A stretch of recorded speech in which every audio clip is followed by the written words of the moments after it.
Okay, so I'm just pinning up the seat now so I could actually make the bottom of it. I want to kind of pre-test fit it, make sure everything's going to work.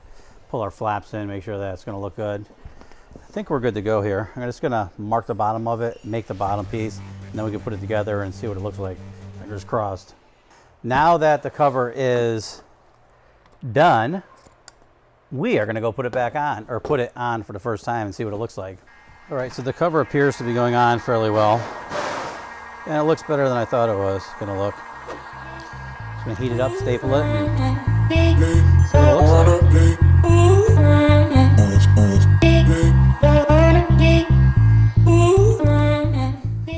Okay, and just like that, the Street Glide seat is all set, and hopefully he likes it. It's a lot wilder than it was, with a little bit more, well, a lot more orange on it.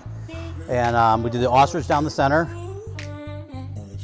Black imitation leather with a heavy 201 thickness thread, and the thread is more of a burnt orange than the bright orange to kind of go with this burnt orange bike, and I really hope he likes it. Thank you for watching. Please remember to like, share, subscribe, follow, ring the bell. We appreciate it. Thank you.